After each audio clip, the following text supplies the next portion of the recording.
to the Super Speedway. Welcome to episode 258 of the Super Speedway podcast, recorded Tuesday, October 18th, 2022. I'm your host, Eric Young, and I am joined, as always, by my co-host, James Cush. James, how's it going today? Oh, boy. Well, it's going good. We have another eventful Cup Series race to go over. Breaking news as we head into the recording tonight. So we've got lots of stuff to talk about. Controversial, probably. Yeah. So, I mean, we pretty much had controversy every week, so we're getting kind of used to dealing with it. We get another week of it. So I was going to ask you, I wanted to start here. Yeah. So I'm trying to think of a more tumultuous playoff run that we've had since the start of the chase system way back when. And the only thing I can compare what's going on now to is the Jeff Gordon debacle back in, what was that, 2013? 2012? Yeah, I don't remember exactly what year it was. You're talking when they added Jeff Gordon to the playoffs? The 13th driver to the 12-driver playoff? I don't know, though, because, so remember the very first playoff under this win-in you're in system, we had all the fights. We had lots of fights, yep. We had the Brad Keselowski, Matt Kenseth, Jeff Gordon, all that stuff go down. Yep. So we had that. We've also, in the playoffs, had the Clint Boyer retaliation on Jeff Gordon. Yep, which was a great video. Yeah, one of my favorites. We also have had the Matt Kenseth retaliation on Joey Logano during the playoffs. Right. Yep, that's also up there on the list. I don't know. I mean, I think probably, because I feel like we've gotten a little bit of all of that this playoffs. We've got like a week by week tally of ridiculousness. But didn't we think this was going to happen? I mean, we kind of predicted that it was going to be really stressful for these guys because everybo's so even. Yeah, there's no separation out there for the top 20 guys. It's really... Of course, this week had nothing to do with the playoffs at all. Oh, God, no. No, this week was... Both these guys are out. I mean, I guess Larson's still in... I mean, I guess Bell did get caught up in it, and Larson's still in owner's points, but... Yeah. So I would like to have a week with maybe a little less drama. No, we got 3 weeks left, James. We got 3 weeks left. Let's end it on a high note with lots of drama. Well, this is not... Or a low note, however you want to look at it. This is the low note drama that I don't know how I feel about it. I like the on-track drama versus what we've had. But this has been just like Joey Logano, the first guy to clinch to the Final Four. Didn't have that on my bingo card. Me neither. Right off the bat. I think we've talked about him as one of the experienced guys, but the way this race played out, didn't have that one. I will predict at this point, James, that we are going to have 2 past champions racing for a title at Phoenix. Well, one of those past champions needs to step his game up. He will. If he doesn't do that soon. He will. But yeah, you're right. Well, where do you want to start? Do you want to talk about the race? Well, we'll start with Joey Logano because there's not a whole lot to say. But Joey Logano, like you said, first to qualify for the Final Four. Yes, sir. Gets a win, moves on to Phoenix, now has a couple weeks to kick his feet up and relax and playing for that final race. And no stress, yeah. You can't talk about Joey Logano winning this race without talking about Ross Chastain, who almost won it. That's right. Good hard racing between the two of them at the end. I think they mentioned it on, I think it was Door Bumper Clear mentioned it today or this week. Maybe earlier in the season that didn't turn out the way it did this week. I think you might have seen Chastain get a little rougher with Logano, but Chastain raced him pretty clean, and there you go. Joey Logano gets by him and gets the win. Ross was blocking with everything he had. Oh yeah, but Joey was just too fast, and he was. I think what did he have, like 8 laps or something? He had to hold him off. There's no way. Yeah, and Ross, not a playoff race. I think Ross probably doors him. Yeah, trying to. He get the had win, one opportunity, I think, to hook him. Yeah. But that would have probably been a poor decision in light of events earlier in the race. Well, and he, kudos to Ross. Because we're going to talk about a driver who needs to grow. later in this episode, but Very Ross, soon we will be talking about that. well, yes, exactly. And I'll say this about Ross Chastain, and my feelings are not. I'm not shy about how I've felt about Ross, but I also, if you're quick to criticize, you also need to be equally quick to point out when a driver is showing you the growth that you want to see. Yeah. And Ross raced like a poised championship contender on Sunday, and I really feel like this season, which he got himself into, he got himself into a bunch of drama that he didn't need to be involved in, and I think he raced like a guy trying to win a championship, and I got to give him credit because he could have done something really dumb, and I think a previous version of Ross Chastain probably does something really dumb. Right. But you saw some serious growth, some serious maturity, and like he said in his post-race interview on pit road, great day, disappointed he didn't get the win, but it's okay to be sad about a loss when you come through it and you've got the points that you need to, give yourself a little bit of a buffer to try to make this championship four. And that's the goal for all of these guys, is to get to the championship four. And yeah, he didn't get the win, but he is the next best thing right now. Yeah. And he's got to be happy about that. Plus 18 going into a track that is likely very similar to the one we just raced at. Yeah, he'll be good. You would expect, he's going to run up front in that one, barring any issues. So you would think, the Trackhouse cars are just, they're just fast all year long. They've been fast, and Ross continues to be poised. I'm very happy to see what I saw on Sunday from Ross. You said you didn't have Joey Logano on your bingo card. Did you have Ford on your bingo No, card? I didn't have Ford. No, I had I had one Ford. Ryan Blaney was my Ford, and Blaney probably was maybe the guy until he wrecked himself. Yeah, and I just don't understand what he was doing there. I think it's James. I think the car's still hard to drive. Yeah, but I just don't think he needed to. I don't know. No. He had a good day lined up there. And now he's gonna have to fight and scratch and claw, but he'll be good at Homestead too. Yeah. But yeah, he's the Ford, and the other Ford, nowhere to be found all day was Chase Briscoe. And great strategy. That 14 team tried to steal this race and had themselves in a pretty good spot there to do so. Yeah. Briscoe was super impressive.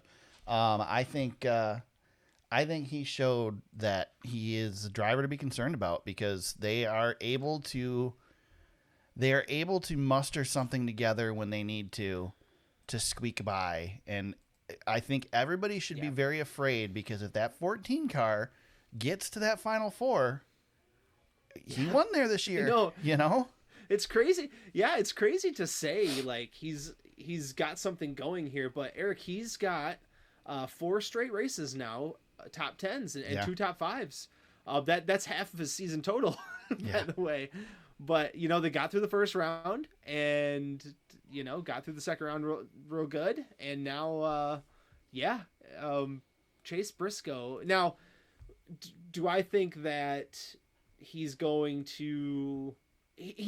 I think he's going to have to win a race. I think so too. To get to Phoenix, they don't score stage points. Yeah, and it's not they don't win the state. It's not that he's in too big of a deficit. I think it's just that there's too many good cars around him. Yes. That he has too much has to go his way for him to gain enough points. I mean, don't get me wrong. If there's a season that's going to happen, it's this one. But there's just too many people around him that will not give up enough to make it. I mean, what's he out? 9 points right now? Yeah, he's 9 out. Yeah. Yeah. But you think of it like. But William Byron's not going to give up that much. Denny, Chase Elliott, Chastain, those guys aren't giving up points at this point in the season. Yeah. And that's my argument for Chase is he's those 9 points right there, that's a stage win, and he's in, but he doesn't get the stage points. They kind of strategize their race and find their way to the front towards the end, and that's what they did. They got took some tire strategy, got up there late in a restart, and I think he probably would have finished second if we didn't have that late caution. But heck of a day for those guys, man. Yeah. What a day. I mean, that's impressive. Yeah, really impressive. That was definitely impressive. So, I just had a giant elephant in the room tap me on the shoulder and Oh, yeah? say we got something we should talk about, James. We should, yeah. So let's get to it. We've now gone 10 minutes into the podcast and not talked about. we tried. Yeah, we tried. We buried the lead. So, of course, if you've been living under a rock, you may have missed the Bubba Wallace Kyle Larson incident. Bubba Wallace gets put in the wall by Larson. I mean, I don't think there's any arguing Larson ran him up into the wall. Yeah. And I don't think there's much arguing that Bubba Wallace then throttled up and steered right into Larson and hooked him right into the wall himself. Pretty dangerous situation. Takes out Christopher Bell as well. And NASCAR comes down hard on Bubba Wallace today. Just before the podcast announced Bubba Wallace suspended for one race. Barring an appeal, he will be out for Homestead. No fine, no points penalty, just suspended for a race. I don't know where you want to go with it, James. Do we want to talk about the penalty first, or we want to talk about the incident first? Well, I don't know if we can talk about the penalty without talking about the incident. I think we start with the incident and we go into was the penalty fair? Okay. Because I you described it well, Eric. I know Bubba in his post race interview lied. Yeah. Sorry, he did. Yeah, he did. Which you can't blame him. Yeah. But I think where NASCAR's coming in with the penalty is the hook and using your car as a weapon. And Eric, I listened to Joey Logano with Claire B, and he said that this was he basically described it the best. He said that this was a life-threatening deal for Kyle Larson. Speaking of which, there's video super dangerous. There's video that surfaced on Twitter today because, of course, the people of the interwebs are wonderful. Of Joey Logano hooking Kyle Larson in the right rear at, I believe, Charlotte. But Larson didn't hit the wall. He ended up spinning through the grass instead. Just hey Pop, this is Kettle. So. Joey's not clean by any means. No.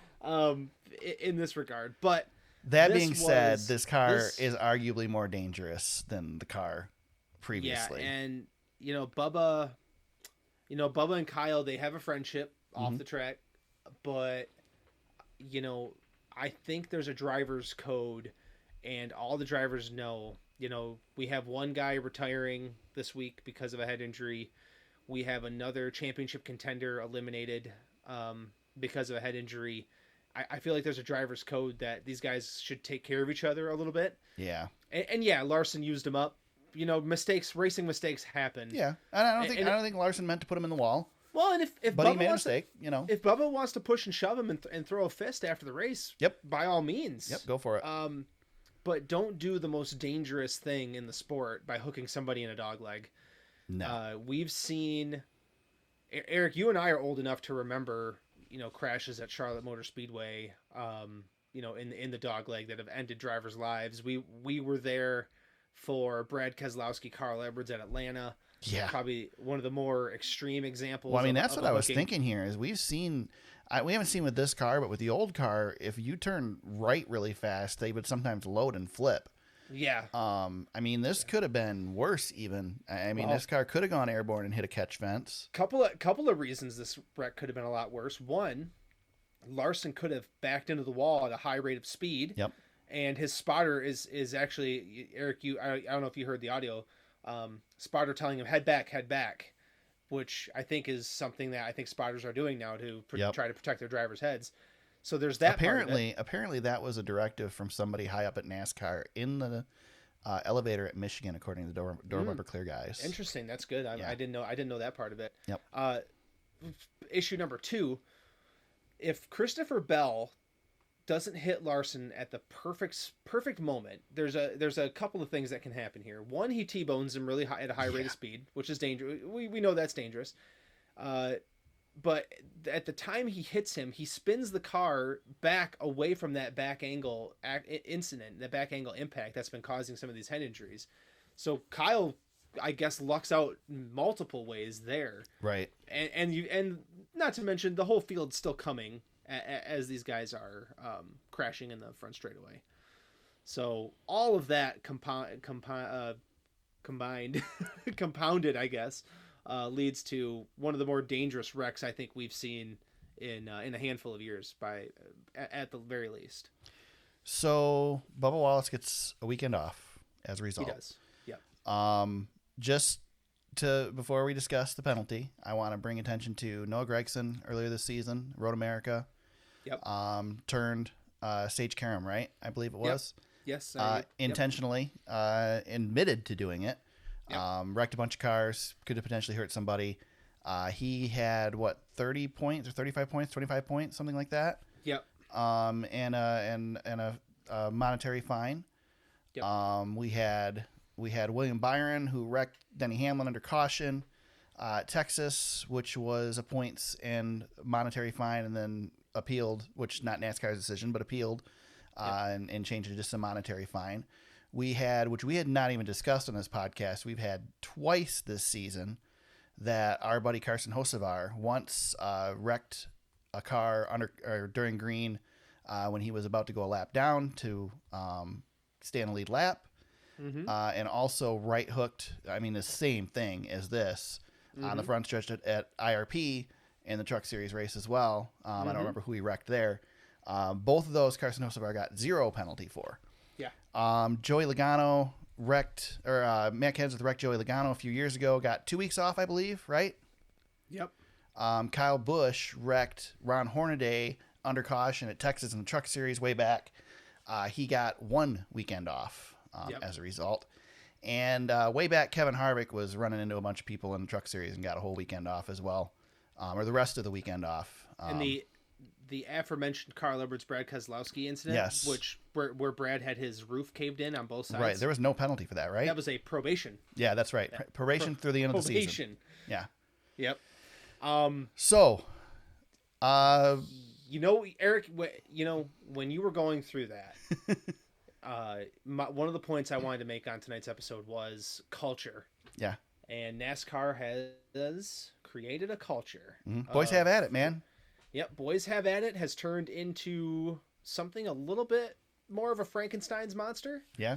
Of what they thought that it was going to be. And I think hence the reason the hammer got dropped on Bubba more than everybody else is because, this has got to stop. We can't be doing this anymore. So here's my question. If that's the case, then why don't we say that? Why don't we say that the reason this penalty is more harsh than Noah Gregson's penalty? Because I feel like Noah Gregson's penalty, I get the speeds are different at those two tracks. Mm-hmm. But that's the only thing that's different about these two penalties and the series that they occurred in. Yep. The other difference is that Bubba Wallace isn't in a playoff hunt anymore, and had they sat Noah Gragson out, it would have certainly had major playoff implications. And depending on whether they do waivers or not, could potentially remove him from the playoffs. Mm-hmm. But I feel like these two situations are very, very similar. So if you're going to make this penalty more severe than that penalty, then why don't you say that this is why we're doing it? Because in all honesty, us, NASCAR, have lost freaking control of our series, and we're trying to get some control back. Yep. Yep. Because I don't like this penalty. Based on precedent, I do not like this penalty. Oh, I forgot to mention Jeff Gordon wrecking Clint Boyer at Phoenix, which we mentioned earlier in the podcast. Also, no penalty for that. Yeah. Or I think he got some money. Didn't he? Didn't he get money? I think get suspended. So, but yeah. Well, the penalty was really to Clint Boyer, who was eliminated from the championship. Yeah. At that point. So based on precedents, Bubba Wallace should be getting a points and a monetary penalty, and it should be pretty hefty. Yeah. But NASCAR decided to sit him. I don't know, James. I'm okay with it if we're going to say, okay, this is the precedent moving forward. But as usual, Steve O'Donnell gets on Sirius with Dave Moody, who is the least, aggressive questioner, period. I mean, you could tell that Moody, I swear he got the questions sent to him in advance. Yep. And just stirs up nothing, basically just, pats Chris on the back or Steve on the back and says, yeah, this is a good job. I don't know, Yep. Just communicate, NASCAR. Yeah, the funniest thing of it is, Eric, is when the accident happened. Within the first couple of minutes of me seeing it on the screen, I thought, oh, he's out. Oh yeah, Bubba's I knew he was sitting for a week. Yep, and the funny thing is you're right, because there's no real precedent for a guy getting suspended. No, we haven't suspended a guy since Matt Kenseth. Yeah, there's no consistency, which was 7 years ago, believe it or not. Yeah, and Matt, yeah, I know. Yeah, and Matt Kenseth probably wouldn't have wrecked Joey the way he did had he known he was going to get a penalty. Yeah. And Eric, we say this so many times on this show. There's no black and white calls in NASCAR. Never a black and white call. Another thing I thought of, another driver who should have been suspended a couple weeks ago, Ty frickin' Dillon. On his little pit road shenanigans. Ty Gibbs. Ty Gibbs. Sorry, Ty Dillon. I got angry. But yes, no, you're Ty right. Gibbs. 100%. I said that then he should have been suspended. Yes, exactly. We both thought he might. Yep.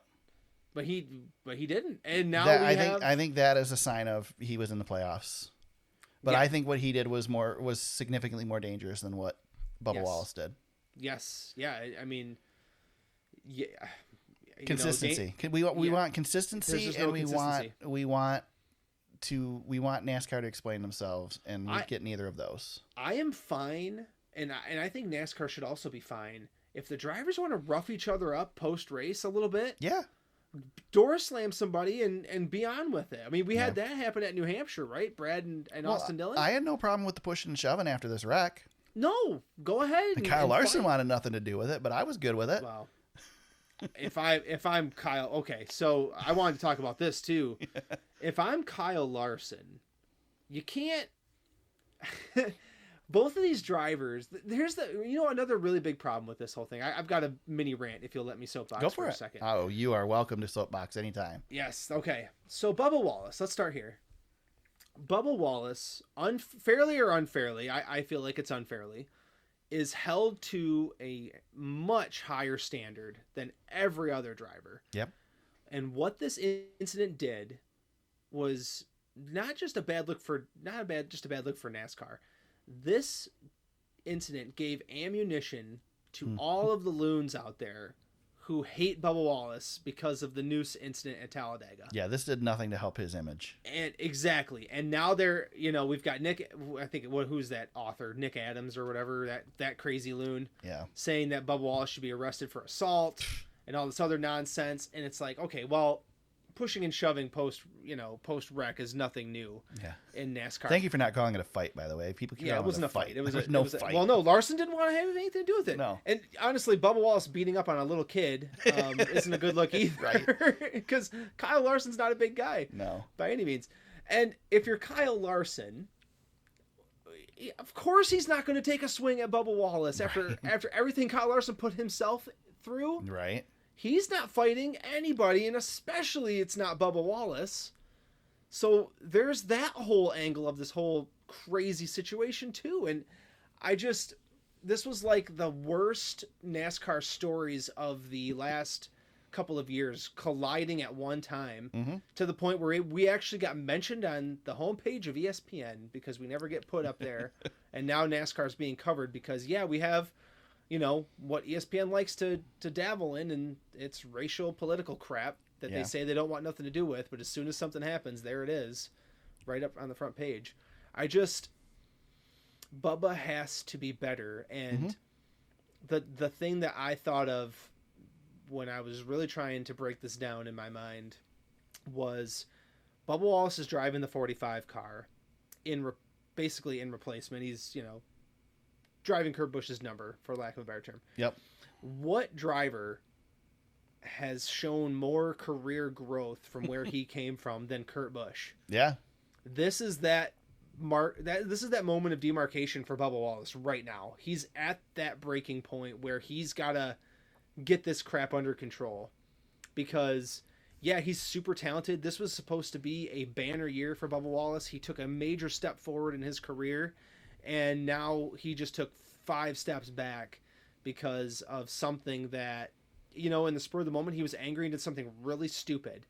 And, Kurt Busch same situation back in the day, Eric. How many stupid things did Kurt Busch do along the way, but learned from them and became a beloved member of our sport.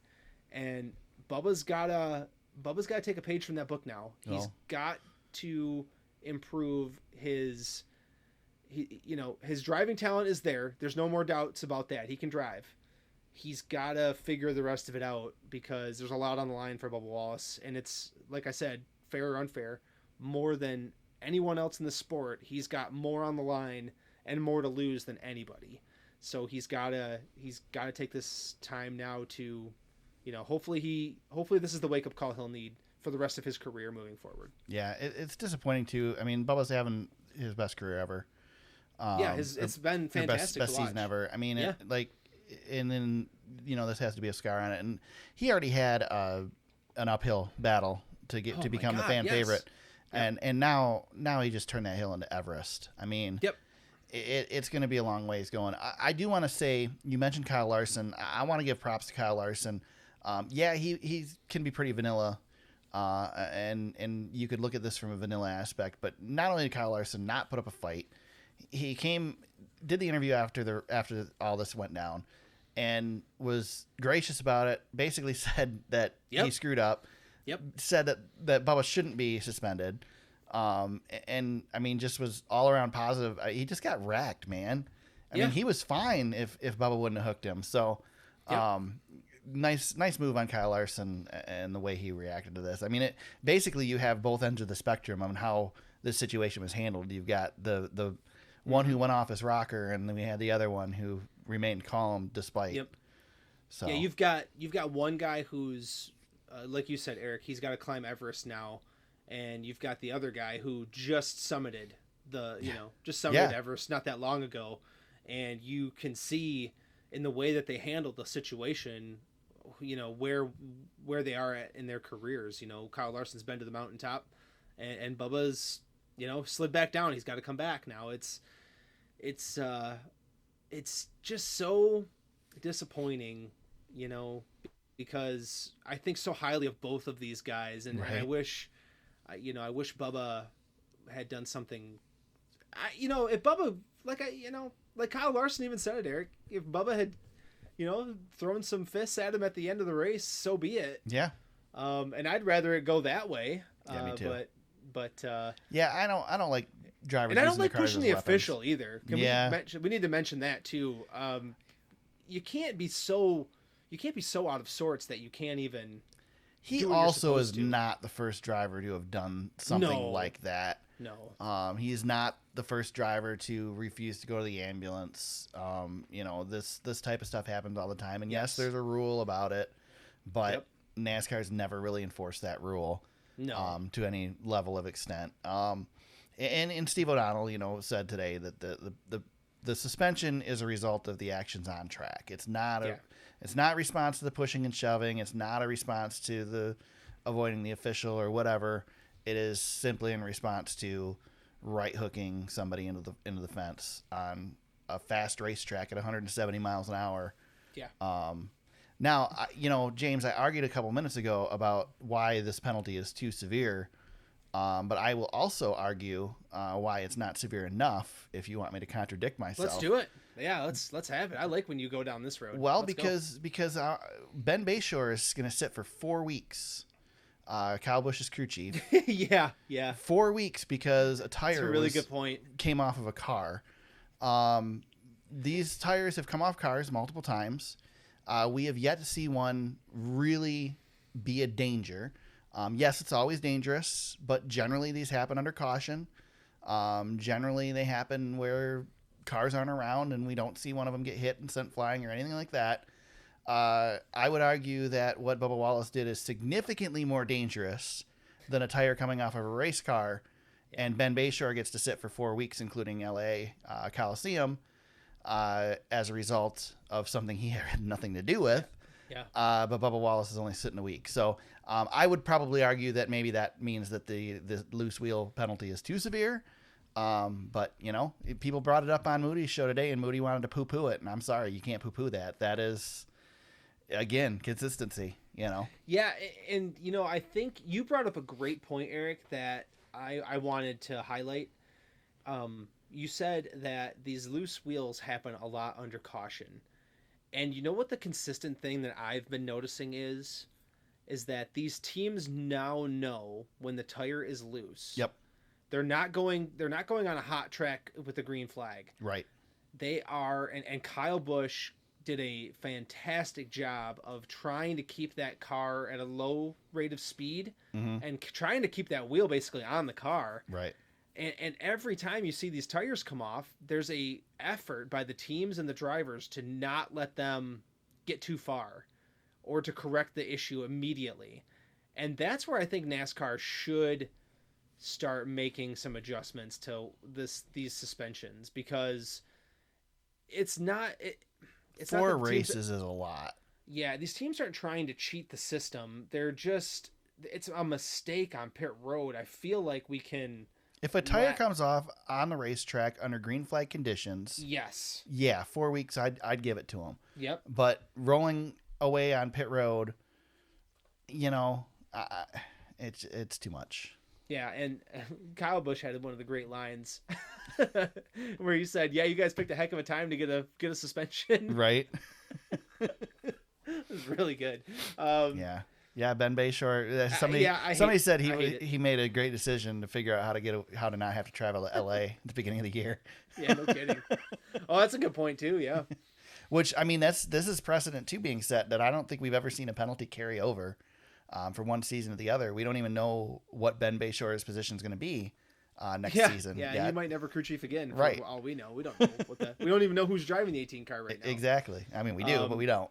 Yeah, right. Yeah, but it's not announced. Right. It's no, you. I'm really glad you brought that up, Eric. That's a really great point, and I just think that maybe we could look at this rule being adjusted. Like, I don't care if it's if they held a 1 week suspension for these guys, I think that's fine, because I'd still argue that taking the best guy for the job and suspending him because he screwed up and putting somebody who's less good at the job on that position is probably a poor decision. Well, but you know what though? It keeps the teams accountable for their what they have going on. I get it. And it's done such a great job of stopping the loose wheels this season. Right. Oh yeah. We've hardly had any since they started doing this penalty. Yes. Maybe having more than one lug. I don't know. Yeah. Well, and this rule was definitely more enforceable during the 5 lug era than we are with this 1 lug era. But yeah. Agreed. No arguments from me. I mean, anything else to mention with this race, James? I mean, Bubba was really the story. I thought, it wasn't the greatest race in the world, but I thought it was a pretty damn good race. It was nice to be back. It was a good race. Nice to be best back race in in the playoffs. Yeah, nice to be back at a 1.5-mile track and just back to regular racing, other than the one crazy moment. Well, I will say I am really looking forward to Homestead. Me too.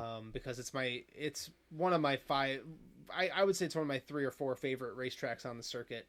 I wish we went there more than once a year. It's my favorite non-wild card track. I missed the championship there. I've said that before. I don't have to go down that path.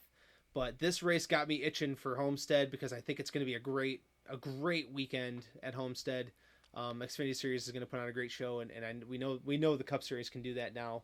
The way these cars race on 1.5 miles is just, we had great racing all day, and Bubba wiped me out in many ways. I had him as my pick across the board for fantasy and our picks. Yeah. And I was feeling really good after he won that first stage. I was like, yeah, man. I had both him and Larson for fantasy.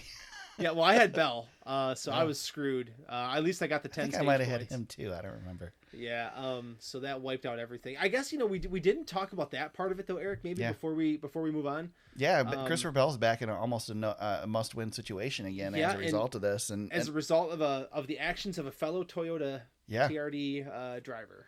Yeah, and another driver that was pretty calm about it when he was interviewed about it. I'd have been pretty ticked off if I was Christopher Bell. Yeah, I'm sure I had heard that they flew in together too. I did hear that. Yeah, so I wonder how that went. But Bubba, man, our boy, look at me, Louie, Mr. Wilson, I'm sure he was not very pleased to see one of his Toyota playoff cars smashed up against the fence. Right. After that, so that's big picture. Bubba's going to have some problems not only with NASCAR but with his own manufacturer too. Yeah, agreed. And we mentioned Ryan Blaney, revisit that situation too. I mean, he went from potentially winning and moving on to the Final Four to outside looking in with the seventh in points right now after wrecking. Yep. So certainly another guy that I think is capable. He's been capable all season long. Just needs to actually seal the deal. But he's getting himself in a point too where he's going to have to win. Again, I mean, he's not that far out, but I don't really see these top four wavering very much. Well, we should mention what the heck was wrong with Chase Elliott all day. I don't know. He never cracked past the top. I felt like he was stuck in the 20th and back position all race long. Yeah, I don't know what's up with him. And he basically, for the sake of this race, gave away his points advantage all in one race. I mean, if they show up in Homestead like they were here, he's got no chance or maybe a slimmer chance to move on. Yeah, that's definitely true. Another one I think worth mentioning. I mean, how many races do you think Kyle Busch would have won this year if he wouldn't have spun during the race? Because he had another one and he spins through the grass on his own and lost a tire. Yeah, and loses a tire and comes back and finishes third. He was driving like a wild man through the field too. Yeah, that was awesome to watch. Yeah, some great restarts at the end. I mean, this track. We've said that this car was built for this style of track. I mean, Las Vegas, Kansas. Those are the two tracks this car was built for. Well, and look at the drivers who led 20 plus laps. Bubba Wallace, Ryan Blaney, all fast, and then you had Daniel Suarez leading a bunch of laps. Justin Haley was up there. He didn't quite lead 20, but he led quite a bit. And then Tyler Reddick, expected really good, and Ross and Joey, they all led a ton of laps in this race. There's no clear favorite. No. And I think when Bubba had his issue, Bubba was probably the favorite. Yeah, I think so. He didn't have the short run speed. And that's the other thing that sucks about what Bubba did is because he probably was still all right. Yeah, he could have at least finished the race. Yeah. But yeah, for sure. Yep, exactly. I mean, I don't know what was broke. Obviously, the steering was broke, according to Bubba. Yeah. But so who knows? Yeah. I don't know. Anything else, James? Man, it's. I think like we spent the whole time talking about the big incident, but that was really the story of the weekend. Yeah. It kind of swallowed everything up. Joey the favorite now, you think? You gotta say so. I mean, he's got more time to prepare for this race than anybody else. Yep. He, and he knows how to get it done. Yeah. Heck, man, if he went into Homestead and won that race, I wouldn't be surprised too. Me neither. Yeah, it's just a strange. Me neither, because I really feel like we're going to see a lot of the same players up at the front this week. Yeah. I think we'll see Reddick up there, trying to spoil the show. Yeah. This hasn't been like Joey's greatest season by any means, but this is his third win of the year now. And again, he gets to have the bye week, I guess, or the bye 2 weeks and be ready for Phoenix. That team's going to have to go all in and see. And you know what? I should point out too, Eric, one of the things that I think there's a correlation here. The guy in the pit box for that 22 car, Paul Wolf, forgotten how great he is at crew chiefing these cars, these race cars, and calling great races, getting his guys in position. If you remember a couple of years ago, Eric, Brad Keselowski had the championship winning car at Phoenix the year Chase Elliott won, 2020, and that Penske team lost that championship, I believe, on pit road because they were terrible all day. Do you remember how that went? Yeah, a little bit. It's been a while, but no mistakes on pit road. Joey Logano in and out, comes in first, comes out first, makes the right calls late when it matters most. That team is sharp, and they're going to be ready come championship time. just don't have any loose wheels before then. Right. Can we get there with your full team? That's gonna be the next thing for them. So Yeah. just be careful. Maybe bring in a substitute crew chief for 2 weeks. Right. Yeah, no kidding. But looking forward to it. I like when Joey's in the mix. He's kind of a wild card. So Yeah, I agree. Always dangerous. Joey can pounce at any time. So certainly reminds me of someone like Kevin Harvick. Yeah, absolutely. NASCAR Xfinity Series was in action the day before the All-Sco Uniforms 302. Maybe another one not on the bingo card, James, but a JRM driver locked themselves into the Final Four with the win, but it wasn't Justin Allgaier. It wasn't Noah Gragson. It was Josh Berry. Yeah, stole one, huh? Yeah. And so yeah, he locks in. He's ready to go. Yeah, good week for Josh Berry because it was announced also that he'll return to the 8-car next season. And he gets a couple weeks to chill out as well and prepare for Phoenix. So yeah, that looks like we're guaranteed at least 2 JRM cars. I think. Yeah, in the championship. Yeah, I think Gregson's locked. Yeah, his lead's pretty outstanding. So I don't think he's going to be going anywhere. Allgaier's making me a little nervous, and then the other one that's making me nervous is Allmendinger, who just continues to beat himself as the season winds down. Man, that guy he's got some demons that are getting in the way. Yeah, there's a lot of separation between where Allgaier is and where Austin Hill is now sitting, and then behind him is AJ. So AJ falls out to 6th at this point. Yep, he's down there slumming it. So it's going to be a tough road to hoe for him. But yeah, I think that Josh Berry is the one wild card now because we were kind of wondering who was going to get that 4th spot. I think we had a good feeling about the top 3, at least the top 2. We I think we like Noah and Ty, and though they answered the call. And we were we had Josh Berry pinpointed for Martinsville.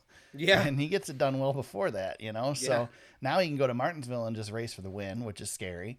And then I think maybe Phoenix lends itself pretty well to someone like Josh Berry.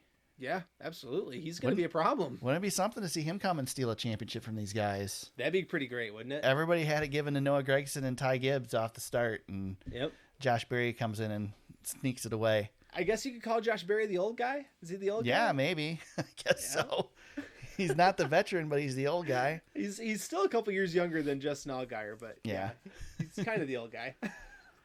Noah Gragson did lead 87 laps in this race, though. Pretty much dominated this thing. Yeah, Ty Gibbs and Noah Gragson split the stages, and then the other guy, Mr. Excitement in the Xfinity Series, was Trevor Bayne. Yeah. He's out there sliding sideways, fainting after the race. That almost spin at the start of that race. Holy crap, man! Yeah, man, he was a drift car sliding. I want to see Trevor Bayne get a shot, but I don't know if he's passing out after races. Well, he said he didn't hydrate. Yeah, is what he said. But his history of health problems always gives you a little extra caution. I'd really like to see him in a JGR car full time next season. It would be cool to see him give it one more shot. Yeah, just one. He doesn't have to ever come back to the Cup Series. That's fine. But if he got one more shot, yeah, I'd like to see it. Definitely worth mentioning Hailie Deegan and her debut in the NASCAR Xfinity Series comes with a 13th place finish. Yeah. I think she did a terrific job all day, was where she needed to be. She did go a lap down at one point, but most of the field was a lap down at that point too. Do you want me to do it? What's that? Do you want me to say it? Yeah, I want to hear it. I'm sorry. Yeah. I'm sorry, Hailie. That was a great race. I've been saying, I feel like if you can get out of that hornet's nest that is the Truck Series, Hailie has got experience wheeling a car. I mean, with the off-road stuff that she's got and her dirt racing background that you don't get. Truck Series is balls out, wide open, catch the air at the right place, and just doesn't suit her style. And do you want me to run down a list of drivers she beat on Saturday? Sure, yeah. Let's hear it. John Hunter Nemechek, Jeb Burton, Riley Herbst, Matt Snyder, Myatt Snyder, AJ Allmendinger, also on that list. Those are the most notable ones. She even beat an Earnhardt, man. She beat an Earnhardt, and she also beat my favorite Xfinity Series driver, Go ahead, Eric. Hold on. Sheldon Creed. I moved the Sheldon soundboard Creed. to a new location, so it's harder to reach. I wasn't quite ready for that. So yeah, that you know, yeah. To be fair, she only beat Sheldon Creed's engine. That's fine. Good enough. But you know, easy to give Haley a hard time. But I think, you know, one thing you and I have always said though is we think Haley's good for the sport and she needs to perform. And if that team is going to Toyota next year in the Truck Series, this was a nice showcase for her and for Ford to say, yeah, maybe Bobby Dotter can keep her in that car next year, give her an opportunity.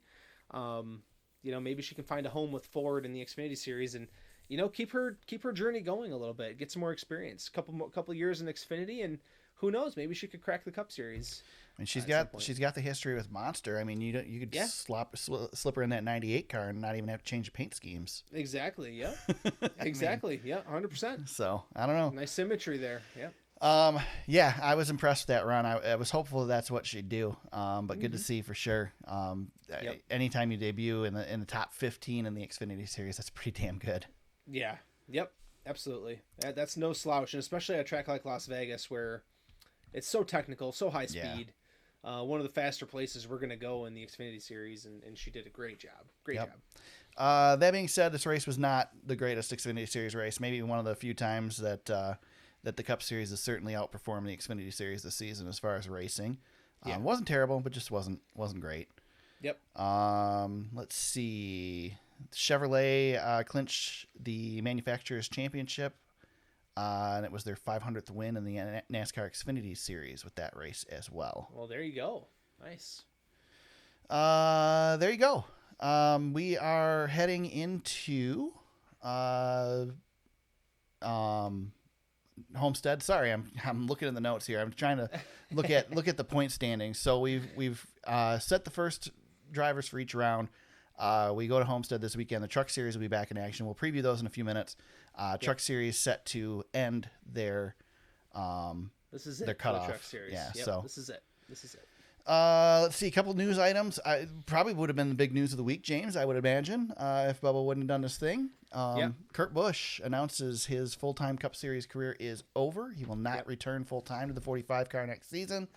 And in the same note, Tyler Reddick has had his contract bought out at RCR. He will drive the 45 car for 23-11 next season. Heard an interesting note that RCR may still have plans for a third car next season, James. Interesting. Yeah. So, but bummer, Kurt Busch, you know, it's a milestone for us. He is the last driver that raced with Dale Earnhardt, to retire from the Cup Series. Last driver to receive the bird, as far as we know, from Dale Earnhardt. There you go. So that's the end of an era there. And we've talked about Kurt, you know, we've gone rounds with Kurt on this podcast. Kurt certainly went from a very troubled individual to reinventing his career. What a journey. Becoming a fan favorite. And I mean, he's going to stay in the sport. He's still going to be helping out at 2311, which would be awesome. And he did hint at some possible TV work too, which I think is great. Kurt's great in the booth. We'll love to see him probably on the Fox broadcast in the next couple of years. He said this is not a retirement. He never said the word retirement. He just said he's stepping away from full-time driving. Yeah, and I think the thing is, too, they talked about it a little bit on DBC this week.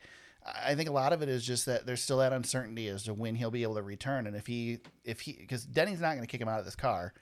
If he comes back or says he's coming back next season, and now you're putting a backup driver in that car because Kurt can't return, you know, you're costing that car a chance at racing for a championship. And it's Kurt's decision to not do that to those guys. Yes.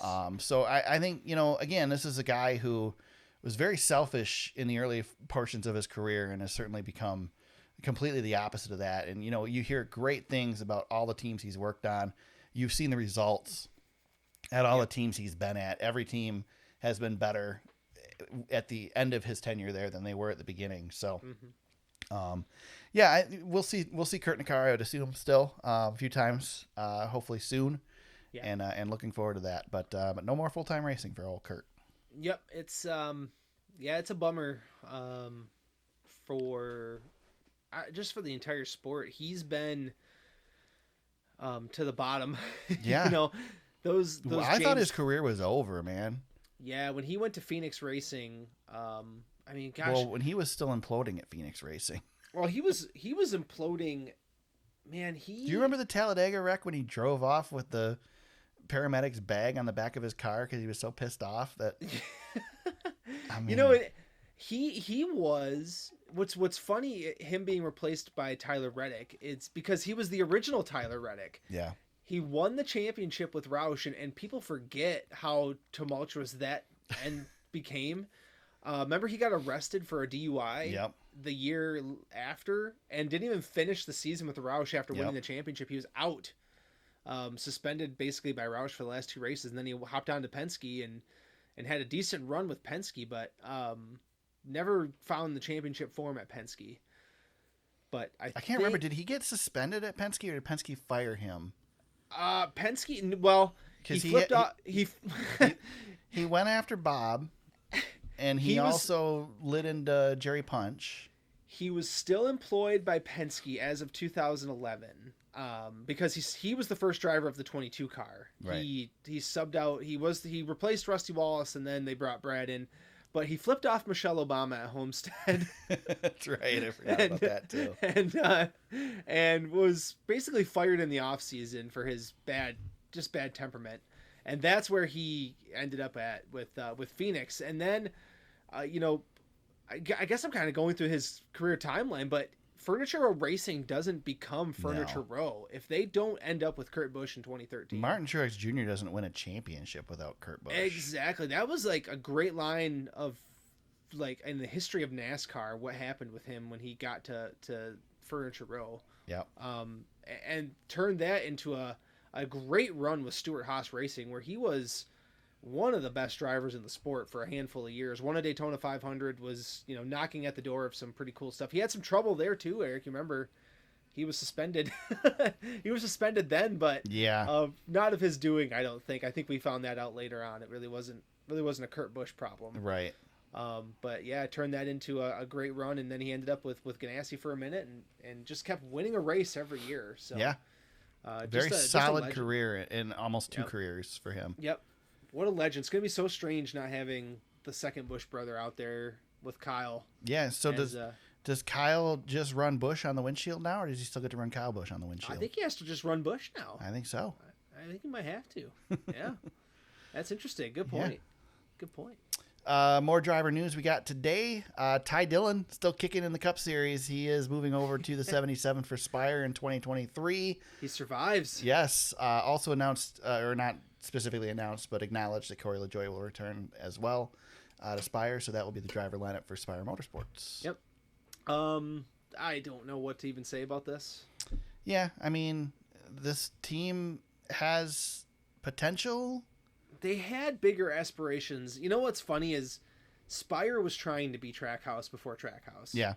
And Trackhouse leapfrogged them, and a whole bunch of other teams leapfrogged them. Yep. Petty, GMS. So, what does Ty... Let me ask you this, Eric. Let me put it this way. This is going to sound bad. What does Ty Dillon bring in value to Spire? Is better than Josh Bilicki. That's probably about it. I don't know. I know offense to Ty. I love Ty. He's a great guy. As a person, he's a great dude. I've talked to him many times. He's always been super cool. But yeah, as from a driving aspect, I don't think he brings a whole lot. Yeah, I don't know. I think Corey LaJoie brings more. Yeah, Corey's actually proving himself quite a bit. Yeah, I think Corey LaJoie gets, equal funding that some of these other guys are getting. I think he could certainly be top 10 guy.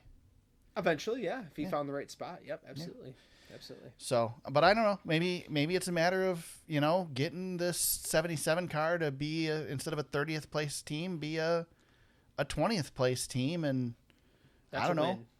Yeah. If they can improve that team enough to help the funding to maybe get the 7 team where it needs to be, because the 7 team's on the edge of being ready to compete to be in the top 35 regularly. Yep. Maybe it's a good move in the end. Maybe we're expecting too much out of Spire that they aren't going to be able to. You're not going to land a Kyle Busch at Spire. No. You're not going to land an Eric Jones. You got to pick from these guys, and you got Ty Gibbs, who's a veteran who knows knows the Cup Series, and he's not going to get intimidated by the Cup Series. He's not going to be intimidated by racing with these guys. And as long as Ty Dillon's expectations are that he's going to go there and he's going to race for, for points and money and whatever, and not be racing for wins, then I guess it's a good deal for everybody. Yeah. You know what I'll say about Ty Dillon? That guy doesn't wreck. Yeah. No, he doesn't. And maybe that's what Spire's looking for, is it's a solid veteran who's going to go out there and put laps in. Yeah. I think you're not going to hear from him, and that's probably what Spire needs for that car. That's what that's what Rick Ware Racing is lacking with their team, is you hear about them too much. Well, and when you're a team like Spire, you bring in a true professional, and Ty Dillon is, he's a true professional. He has been around for a while now, and he knows how to run good races. There's a reason he was tapped by 2311 to run their very first race ever, and Joe Gibbs gave him a chance. I mean, he's had some opportunities. It's just he's never had the opportunity to really break through, or never taken advantage of it. So, I mean, if you really think about who's out there and available, there's not for this ride. Yeah. I mean, you're getting somebody like him. I mean, who else are you going to go for? You're going to get guys like Jeb Burton, Myatt Snyder. Yeah. And those guys, honestly, if I was Snyder, I don't want this seat yet. No, I can do more in the Xfinity Series. Exactly, right now. Exactly. And Jeffrey Earnhardt. I mean, I'm looking at the back of the Xfinity Series, and those are the guys that you're going to be looking at. You want a veteran, you're going to get somebody like J.J. Yaley. Yeah, because Justin Allgaier's not coming out there to do this. No, none of those guys are coming out there. Exactly. He's just trying to win championships in the Xfinity Series. So, and I'll tell you what, I mean, we didn't mention him, but Justin Haley got a win with this team. That's right. And now Justin Haley, I mean, he ran a damn good race at Justin Haley. He keeps sprinkling in these really, really nice runs. What do you think it's going to do for him to have AJ Allmendinger full-time in that car next to him next year? It's going to be incredible, especially for their road course program. Yeah. I think, he's going to learn a lot from AJ. And I think that's going to be AJ's role, to come in there and help elevate the team for sure, but elevate Justin as a driver as well. I mean, if you don't have that caution after Haley, made that strategy play, you're talking a top 5 run for him. Mm-hmm. Absolutely. If it stays green. So, yep. NASCAR is expected to have a wet weather racing package for short ovals next season. James, what do you think of that? I think we knew that, but yep. I don't know, man. Are we really having trouble drying short tracks? That we really need to start 15 minutes earlier with rain tires? People are enamored with racing in the rain, and I'm here to tell you, it ain't that great. I went and watched an off-road race in the rain at I-96 Speedway, off-road trucks, and the racing was spectacular. Guess what? It was freaking miserable. Yeah. You won't catch me watching a race in the rain, I'll tell you that. I get it. It sucks to spend a bunch of money to go to a NASCAR race and have it get rained out. But it would suck even worse to spend a bunch of money and go to a NASCAR race and have to sit in the rain and watch it. Yep. Oh yeah, 100%. So 100%. I don't like this. I think we barely have business racing in the rain. Well, let's put it this way: we do not have any business racing in the rain on road courses either. We do have a barely business racing in the wet on road courses. That's right. We do not need to be doing it on ovals. But hey, that's right. Here we go. Let's make another dumb decision. So that's right. Yeah, for sure. Eric, we didn't mention this on the show, but breaking news as of the recording of this podcast, as expected, 2311 announced John Hunter Nemechek will be driving the 45. Not surprised. They don't even probably have to pour a seat for him. I think it's probably already fitted. Yeah, probably getting that work done. He was pretty much, if you aren't aware, he was the guy who was going to get that seat when Kurt stepped out, and then the last minute decision was made to try Ty Gibbs out in that position. So well, and also this means with 2311 announcing this, no appeal. There you go. They're going to accept the penalty. It doesn't make any sense to appeal this and stretch it out. There's week. It's not going to happen. Yeah, just take your lumps and move on. Bring Bubba back at Martinsville. And go from there. So yeah, we snuck in that breaking news in the podcast. So something else will break when we're done. But at least we got that all up to date. We are up to date. There you go, sir. So 2311 will not have either of their regular drivers this weekend. That's right. Yep. They are on their fourth driver of the season now for a 2-car team. Fourth string. Yeah, yep, exactly. Carl Edwards is also trending on Twitter because of the penalty. So, making sure NASCAR is just making sure that NASCAR Twitter is just making sure we don't forget. I always liked Carl, but Carl there was also a joking rumor that Carl Edwards was slated to fill this seat. So, oh my God, Carl Edwards and Mark Martin were both named as possible replacements. Yeah, yeah. Good grief.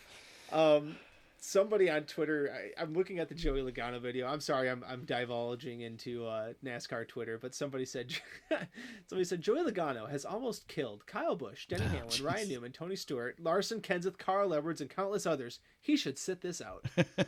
That's a little bit extreme. That's just the extreme examples of what you'll find on the great Twitters. I really wanted to take video of the 1979 Daytona 500. And show the wreck, and then go to, and there's a fight, and then cut to video of Bubba Wallace pushing Kyle Larson, and Larson wanting nothing to do with it. Yeah. That was pretty funny. Oh man, poor Larson was in a bad spot there. There's nothing anything to do with that. Nothing he could have done there. You're not going to take a swing. Yeah, I wouldn't take a swing at Bubba. No, Bubba will whoop me, and I'm bigger than Kyle. Yeah, man. Yeah. Oh, I forgot. We didn't mention this earlier, but Carl Edwards hooking Brad at Gateway was just as bad as what he did at Atlanta. Yeah, and I don't believe there was a penalty for that either. No, Bob, but that was a different era. Oh my God, that was when Bob Kozlowski went on the camera and was like in tears. He's not going to kill my boy. That's right. Yeah, man, that's one dude I wouldn't want coming at me. Old school Bob Kozlowski. Holy smokes. No. Nope. Yeah. Good grief.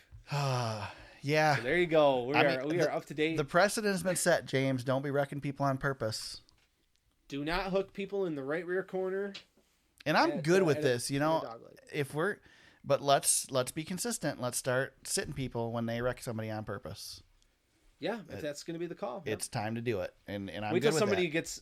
Wait till somebody gets hooked in the left rear corner, and we got to say, "Oh, well, that wasn't the same thing." Well, I did see a lot of people using, when Jeff Burton commented on it, seeing them use the Jeff Burton video of him wrecking Gordon at Texas. Oh my God! Which both of them, Jeff Gordon and Jeff Burton, agree at this point was a complete accident. But people still want to call that as Burton intentionally wrecking Gordon because he had some reason to. Anyway. James, we get to make our picks this week, and guess what, James? Oh my God! I took the lead back. Yeah, we are going into the last 3 weeks of the season, 9 points. Yes, separated. 9 points ahead of you. Thanks, Bubba. Yeah, thank you, Bubba. Appreciate you. Yeah, Bubba really hurt you. That was the big loss there. Good grief, man! I did all right with my Gregson pick too, but Allgaier was a strong runner up to that. So without Bubba, you still would have been at least able to hang on to a lead, I think. I think so, yeah. But we get to pick all 3 series this week. So, James, it's a good time to pick first, potentially. You get to pick the Truck Series first. Truck Series, I believe it's a doubleheader for Xfinity and Trucks on Saturday again. Yep. Which I hate, especially when there's lights. Let's run the trucks Friday night. Come on. Yep. But it is the Baptist Health Cancer Care 200 for the Truck Series. Who do you got for your pick in the Truck Series, James? I'm going to take a guy who's going to be super hungry for some points and has to race a really smart race to get himself into Phoenix. Give me John Hunter Nemechek. All right. I am going to take the guy you can't pick, and I'm going to take Zane Smith. Yeah, that's right. Yeah, it's been a while since we've had a Truck Series race. I know. So. Did you know there's still Truck Series? I kind of forgot. Yeah, I forgot for a minute. Forgot it was still. This playoff schedule they've got for the Truck Series is atrocious. Well, the Truck Series is all bunched up into the summer, and then they're not around. They're just not around. Yeah, they went 9 weeks in a row, and then now it's just like months off. It's ridiculous. Yes. NASCAR Xfinity Series is the Contender Boats 300. James, who is your pick for NASCAR Xfinity Series? Give me, boy, this is tough. Man, I don't like the way he's running, or I would take AJ. Give me Ty Gibbs. Give me Ty Gibbs. He needs to have a good run to pretty much solidify his shot. And I'd like to hang on to Mr. Gregson if possible, especially if I'm going to be picking first. So. Yeah, Gregson's a really good pick here. He wasn't it last year that he dominated and then wrecked here. Yeah. running in the back of a lap Yeah. car. But I'm not going to go with Gregson either. I'm going to save him as well. I'm going to go can't. with. Oh yeah, I can't. That's right, because I picked him. I'm going to go with a guy who has run well here in the past and needs a win to make it in, and I'm going to go with Brandon Jones. Ooh, that's a good one. Didn't see that coming. Yeah. All right. NASCAR Cup Series Dixie Vodka 400 on Sunday, potentially the best race of the year, James, at Homestead. Gotta love it. Who's your pick for the Cup Series? Man, give me Tyler Reddick. Yeah, you're going with the favorite, huh? Yeah, give me Tyler Reddick. I was hemming and hawing between Larson and him, but I don't know. I feel like I should pick a playoff driver because I feel like they're going to have a different kind of race. But Tyler's going to go for the win. Yeah. And he'll run up front. He'll be fast. I mean, he was faster than crap at Vegas, so I know he'll bring a good car here. He's got 2 races left with Richard Childress. Go get one. Yeah, I agree. I am going. I picked for points at the Roval, and that bit me. So I am not going to do that. Instead, I'm going to pick up your scraps, and I'm going to go with Kyle Larson as my pick here. There you go. Can't go wrong with either of these two. They're going to ride up at the wall. Probably going to be around each other quite a bit, I would assume. Yeah. Can't go wrong here. Leaving Ross Chastain off the board for me, I think about him too. And also Denny Hamlin. I would have picked Ross Chastain if I could have picked him. Yeah. Denny's a possibility too. Yeah, but I don't know. I'm trying to think ahead here. We got 2 races to go, and we're basically tied. Yeah. After it's so hard season, here because you can base it off of other tracks, but we don't know anything about this car at this track. Yes. I guess you could look at testing numbers and how they did the testing, but I don't know. I just it's a tough pick, but you know Reddick's going to be good here. Larson's going to be good here. The guys that can run the top are going to be good. So yep, and both those guys, neither of them have anything to lose. They're not racing for the championship, right? So go for the win. Well, I guess Kyle Larson's technically racing for a championship. Yeah, technically. Is he really racing like he's racing for a championship? I want him to win this race just because I want to see the owner's title. I really want to see the owner's title thing. For some reason, I want it to happen. Yeah. It'd be interesting. Fingers crossed. Be interesting. Yeah. Yep, for sure. We got to see a little bit of Bubba Wallace's season implode this weekend. James, we're also in the process of watching your season implode in the fantasy league, right? Yeah, thank you, Bubba. Yeah, Bubba screwed me in many ways this weekend. Just terrible. He wiped out a couple of my guys. Yeah, I was feeling like I was going to have a decent day after some late pit stops, but the field shook out. So the winner of the week, Green Eggs and Hamlin, 198 points. Ranger, the champ is here, was second, and Justin 713 was third. With that win, because I was fifth. Yeah, you were fifth. Don't even talk about me. I was ninth. Yeah, that's fine. That's cool. I did beat Fast to the Grass, who had 41 points. So yeah, I think he might be done. He had a good run, but I think he might be done. He might have stopped picking. That's pretty bad because I did pick. Yeah, I didn't forget this week. Yeah. Fast to the Grass gave it a good try this season, but I think he's tapped out. So Green Eggs and Hamlin pulls within 32 points of the lead. So we are going to come down. Eric, I asked you this via text, but I want to hear it out of your voice. How excited are you to watch me completely implode? I can't wait. And lose this. This is going to make the fantasy league for me because I can't do anything. So yeah, I figured you would enjoy it. Yeah, I am ready to see you. I'm ready to see the disappointment as you lose this one. Oh man, yeah, good stuff. It's not over.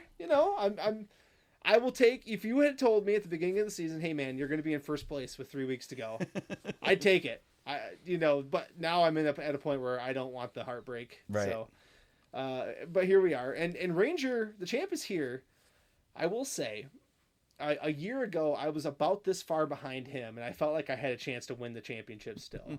Now, that was foolish, but he's less than 100. Well, he's 173 points out of first, so it's not insurmountable. So he's still got everybody else. I think is out.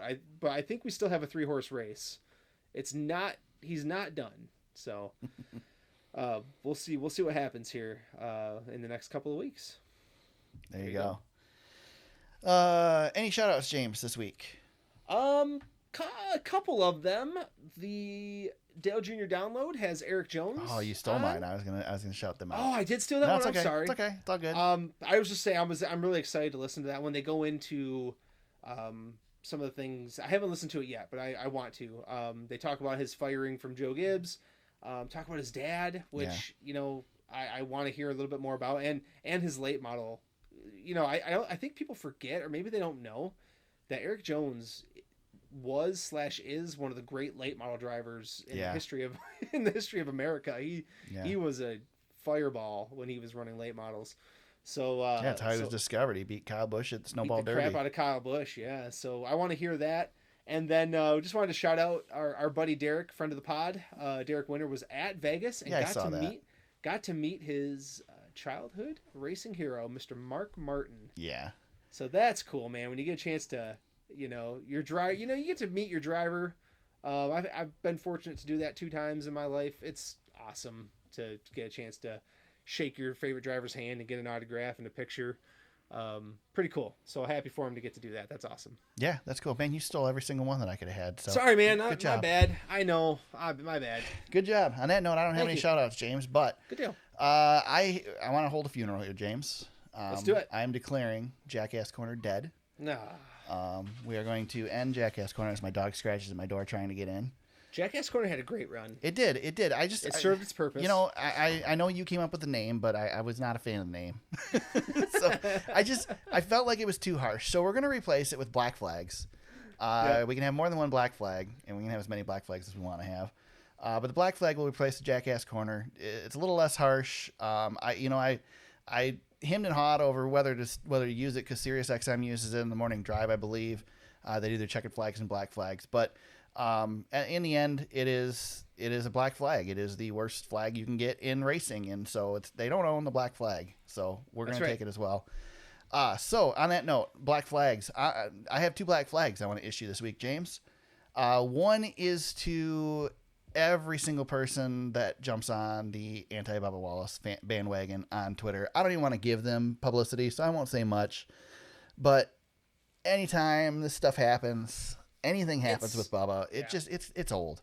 Yeah. It's old, people. He's black. Get over it. He has every right to be here just like everybody else does.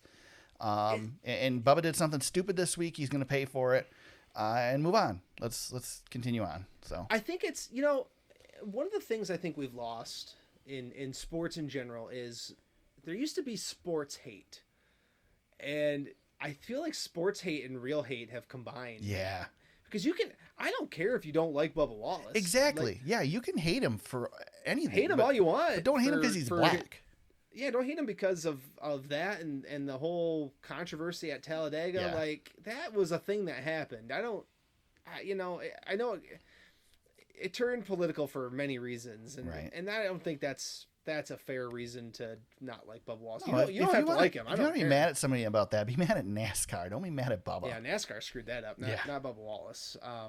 It's just, I mean, he speaks out and speaks his mind, but also he's been given the right to speak out and speak his mind, and honestly, everybody else has a right to speak their mind too. But make sure you know where it's placed. I feel like when I come at people, I feel like I know where it's placed. These people calling for Bubba to be... I saw people... Bubba should be suspended for a season. Yeah. Shut up. Like, come on. That's a little too much. Come on. He got what he deserved. One race, I think, is fair. Yep. So, I agree. Enough. Yep, good enough. My other black flag, James, is going to go to whoever is responsible for the gaffe that occurred this weekend when, for some reason, Mark Martin was shunted... Well, you stole mine, so there you go. We're good. Now we're even. Disappointed because, according to Mark, nobody from RFK Racing came by and said a word to him. I am not going to blame RFK because I personally didn't know Mark Martin was going to be at the track. I am going to give them the benefit of the doubt and say maybe somebody failed to mention it to them that he was going to be there. But whoever is responsible for screwing that up, Mark Martin is the reason that Roush Fenway Keselowski Racing exists. And that is a bummer that somebody like that in our sport, somebody who is important to our sport, Hall of Famer, as Mark Martin is, that he feels slighted standing on pit road at a NASCAR track. That's a bummer. That Mark Mark felt the need to tweet not once but twice about it. That sucks, man. Yeah. I feel for Mark on it. And again, I'm not blaming RFK. Maybe the message didn't get delivered. Maybe it's Mark's people's fault that they didn't tell him he was going to be there. You know, there's a lot of stuff that goes on a race weekend. It's tough to be everywhere. But, man, if somebody would just come by and shook his hand. I mean, 5 minutes is all you need. I saw people saying that was because of Valvoline and Castrol not being which is possible. And if that's the case, that's really sad. Yeah, it is really sad. But it also would not surprise me. How cool was it to see that car on the track, though? That's awesome. My God, man, race cars used to look like race cars. I know. Back then. I know. So I started following Nigel Kincaid on Instagram. One of our guys, man. Yeah, longtime NASCAR photographer, and he's been tweeting out old classic photos. And today was a Busch Series photo from the 90s with Mark Martin and I think like Tim Fedowa on the outside of him or something. And yeah, he's just got great pictures. These cars, man, they don't even look like race cars anymore because they're so like not perfect. And yeah, I know. And that was racing back then, and I miss it. We didn't know about aerodynamics and all that crap like we do now. That Valvoline paint scheme, though, is just absolutely legendary. I mean, that's got to be... Yeah, it's one of the better ones. I was always partial, James. I don't know why. I think it was 96 was the year that they ran the one with the V's swish that went down the side. Yeah, the swish. That was my favorite. Yeah. He had the red on one side and the blue on the other, which I don't think you can run that anymore because you have to have matching schemes. Yeah, you have to get NASCAR approval to do it, that's for sure.